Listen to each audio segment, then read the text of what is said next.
Monsieur le rapporteur, chers collègues, vous l'avez remarqué, je ne suis pas Monsieur Zanni, je parle en son nom, donc en tant que shadow pour ENF, sur ces deux rapports Hökmark.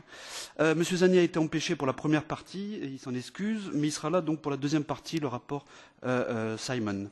Mais bien entendu, je soutiens complètement son analyse de shadow.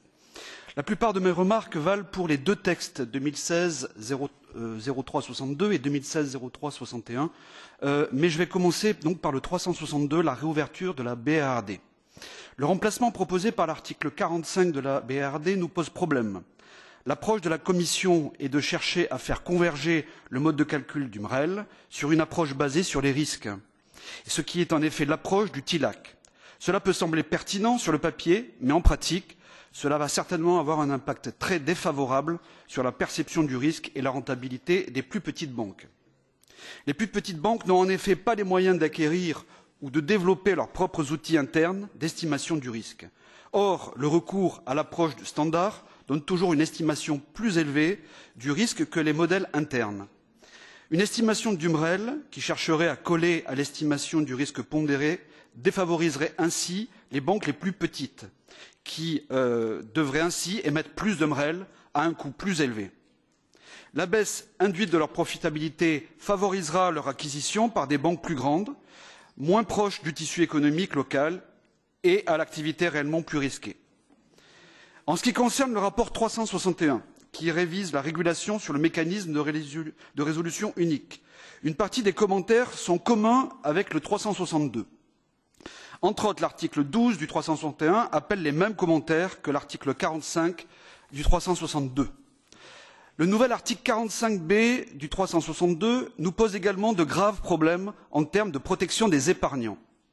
Cet article propose en effet d'autoriser la comptabilisation des liquidités MREL des obligations qui présentent une composante de produits dérivés pour autant que qui n'impactent que le niveau d'intérêt servi, mais pas le remboursement du capital in fine. Or, l'on sait que ce type de placements financiers sont principalement vendus auprès des investisseurs particuliers. La certitude du remboursement intégral rend pour eux attractif l'espérance d'un gain sur la partie de la rémunération variable. Inclure ce type de placement dans les liquidités qui seraient absorbées dans un buy-in, pour le coup, rendrait véritablement risqué cet investissement. Il pourrait apparaître curieux de voir le législateur européen se prêter ainsi à la spoliation des petits épargnants pour le plus grand profit des grandes banques émettrices de ce type de produit. L'article 12B maintenant du 361 appelle les mêmes commentaires que l'article 45B du 362. Le nouvel article 45E, qui introduit un principe d'interprétation des règles de la BRRD par l'autorité des résolutions, nous semble problématique également.